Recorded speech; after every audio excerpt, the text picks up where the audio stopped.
యేసు ప్రభు కూడా వాక్యం చెప్పాలి అని అనుకున్నప్పుడు ఒక ఐడియల్ ఏజ్ని ఎన్నుకున్నాడు. What was his age? 29 ఏడీలో ఆయన స్టార్ట్ చేసినాడు. He was 30 years old then. ఆయన 30 సంవత్సరాల వయసులో ఆయన మినిస్ట్రీని స్టార్ట్ చేసినాడు. అకార్డింగ్ టు ద గాస్పెల్స్ ఆయన మినిస్ట్రీ అనేది 3 ఏళ్ళు కొనసాగించాడు కాబట్టి యేసు ప్రభు 33 సంవత్సరాలు బతికాడు అనేటటువంటిది మనం అర్థం చేసుకోవచ్చు. మరి ఇలా ఆయన మినిస్ట్రీ చేసేటటువంటి ఈ 3 సంవత్సరాలలో ఆయన 30 సంవత్సరాల నుంచి ఎందుకు ఎంచుకున్నాడు? ఆఫ్టర్ 30 ఎందుకు అనుకున్నాడు? అప్పటిదాకా ఒక అడల్ట్‌హుడ్ అనేది ఆయనకి వస్తుంది. జ్ఞానం అనేది ఉంటుంది.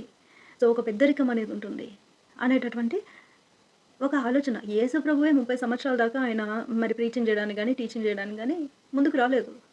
ఆయన పుట్టిందే దానికోసం. అంతేగాని అప్పటిదాకా ఆయన ఎక్కడున్నాడు? చర్చ్‌కెళ్తా ఉన్నాడు. అక్కడ కూర్చుంటా ఉన్నాడు. స్క్రిప్చర్స్ చదువుకుంటా ఉన్నాడు. ఆయన వాళ్ళ నాయన దగ్గర ఆయన వడ్రంగి పని నేర్చుకొని అది చేసుకుంటా బ్రతికాడు. అందుకే కదా ఈయన వడ్రంగి కాడా? మొన్నటి దాకా వాళ్ళ అమ్మ తెలీదా మనకి? వాళ్ళ నాయన తెలీదా? వాళ్ళ చరిత్ర తెలీదా మనకి? మొన్నటి దాకా ఉన్నాడు. సరే వచ్చేవాళ్ళు చర్చ్‌కి, వాక్యాలన్నీ తెలుసు ఈయనకి. యెషయా గ్రంథం అంతా బాగా తెలుసు ఈయనకి, స్క్రిప్చర్స్ అన్నీ. కానీ ఈ మిరకిల్స్ ఇవన్నీ ఎట్టొచ్చినాయి ఈయనకి అని అనుకుంటా ఉంటారు. మరి యేసు ప్రభు ఇండియాకి పోయినాడా? శ్రీలంకకు పోయినాడా? లేకపోతే హిమాలయాస్‌కి పోయాడా? ఇదంతా అంటా ఉంటారు. ఈజిప్ట్‌కి పోయాడా? ఆయన పోయేసి ఏం నేర్చుకున్నాడంటే విద్యలు నేర్చుకున్నాడంట. ఏం విద్యలు? మర్మ విద్యలు.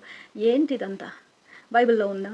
లేదు. ఒకవేళ వేదాసో, పురాణాసో లేకపోతే ఉపనిషత్సో దాంట్లో ఏదైనా ఉంటే దట్ ఈస్ అ ప్రాఫెసీ.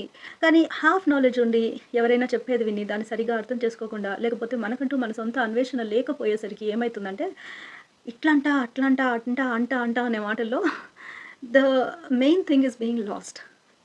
అది. అందుకని యేసుప్రభు అక్కడ పోయినాడు, ఇక్కడ పోయినాడు. ఎక్కడ పోలా. బైబిల్‌లోనే ఉంది. వాళ్ళే అంటున్నారు గదా! మరి యూదులే అంటున్నారు. మొన్నటి దాకా పని చేసుకుంటా ఇక్కడే గదా ఉన్నాడు. మన కళ్ళ ముందే.